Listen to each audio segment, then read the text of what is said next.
मेरा और तुम्हारा हम दोनों का ना एक सा हाल है। अगर हम बोले तो भी तकलीफ, अगर हम ना बोले ना तो भी तकलीफ। तुम नहीं जानते, अगर मैं अपने बच्चों को जो दे रहा हूँ वो देता जाता हूँ ना, तो वो उस पर भी सवाल करते हैं, ऐसा क्यों, वैसा क्यों, ये क्यों, वो क्यों नहीं, इतना ही सा क्यों, ऐसे भी करते। और यदि मैं चुपचाप बैठ जाऊँ ना, तो फिर मुझे ये कहते, चुप क्यों हो, बोलो बोलो बोलो। वही हाल तुम्हारा भी है, क्योंकि तुम मेरे बच्चे हो ना, तो तुम्हारे और मेरे साथ एक समान का व्यवहार होता है। तुम बोलो तो दिक्कत, ना बोलो तो भी परेशानी। बात यह है ना कि सबके मन में यह है ना कि चाहे वो तुम्हारे साथ कैसा भी व्यवहार करे, पर तुम उन्हें प्यार करते रहो, और तुमने आज तक वही चीज़ की है ना, तो इसलिए सबकी उम्मीदें तुमसे कुछ ज़्यादा है। और मुझे पता है कि तुम परेशान हो रहे हो, अब तुम्हें शांति चाहिए, इसलिए तुम्हारे स्वभाव में अब बदलाव आ गया है। तुम अब वो नहीं दे पा रहे जो पहले दे पा रहे थे। और कुछ तुम्हारा शरीर जो तुम्हारा साथ नहीं दे रहा, मैं सब समझ रहा हूँ। लेकिन मैं तुम्हें एक बात कहूँगा, तुम ना रोज कोई सी भी सेवा करो, कोई ना कोई सेवा करते रहो। तुम्हें जिस दरबार पहुंचना है, जो करना है, यकीन मानो मैं सब करवा दूंगा। पर कोई सेवा तो तुम रोज करो।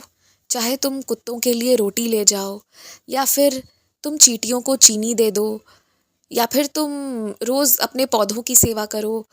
कुछ इंसानों की भी सेवा करते रहो, पर करते रहो, और सबके साथ अच्छा व्यवहार करो। तुम्हें मैं एक बात बता रहा हूँ, तुम्हारे दरवाजे पर आने वाले हर इंसान के साथ सभ्यता से, अच्छे से बातचीत होनी चाहिए। जिम्मेदारी तुम्हारी है जब तक तुम घर पर रहो, क्योंकि उसी में से किसी दिन मैं भी आऊंगा।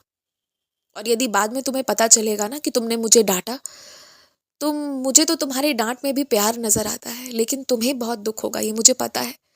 तो मैं किसी भी दिन आ सकता हूँ, इसलिए मैं यही चाहूंगा कि तुम्हारे दरवाजे पर और तुमसे मिलने वाले हर इंसान के साथ तुम सम्मान से बात करो, चाहे हाँ कहो चाहे ना कहो।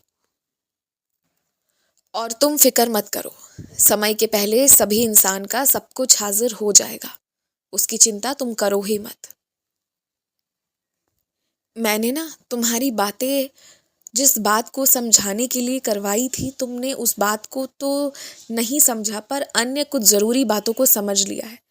लेकिन जिस खास चेतावनी के लिए तुमसे बातें करवाई थी ना, वो तुम समझो। तुम्हारे आसपास कुछ ऐसे लोग हैं ना, जो कुछ गलत रास्ते पर हैं। गलत रास्ते से तात्पर्य ये है ना कि वो कुछ तंत्र मंत्र के साथ खिलवाड़ करते हैं। तो मैं तुमसे यही कहूँगा ना कि तुम उनसे दूरी बना कर रखो। तुम बस ये करो ना, तुम्हारी रक्षा का एकमात्र तरीका ये है कि तुम प्रतिदिन मेरी ऊदी का सेवन करते हुए जाओ, और साई नाम लेते रहो मन में जब भी मौका मिले, और मेरी सच्चरित्र से जुड़े रहो। उसके बाद ना ऐसी कोई भी शक्ति तुम्हारा सामना करने का सामर्थ्य ही नहीं रखेगी, यकीन मानो मेरी इस बात का। तुम्हें लगता है तुम्हें कुछ खिलाया पिलाया गया है ना, तो वो भी निकल जाएगा, सब सही हो जाएगा।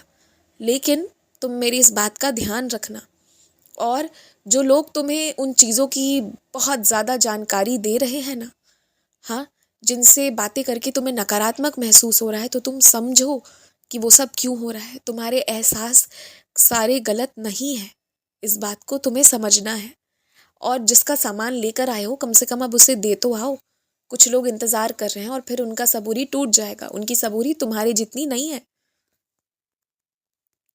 इसलिए कृपा भी तुम पर विशेष है ना, ये तो मानते हो तुम। हमेशा खुश रहा करो। तुम निराश रहते हो, उदास रहते हो, तो मुझे भी बहुत बुरा लगता है। और मुझे स्नान करवाओ, अपने हाथ से स्नान करवाओ। तुम्हें अगर मेरी मंदिर आओगे ना, तो वो भी सौभाग्य प्राप्त होगा जो अब तक नहीं हुआ है। पर आया करो, थोड़ी जिद करके आओ, और प्रतिदिन ना नहाया धोया करो, तुम्हें अच्छा महसूस होगा। और उसके बाद थोड़ी देर मेरे पास आकर बैठा करो। मेरे समक्ष यदि अगरबत्ती जलाओ या धूप बत्ती जलाओ, तो मुझे बहुत अच्छा लगेगा। और ऐसी चीज़ों से दूर रहो जो हानिकारक है। खुश रहो।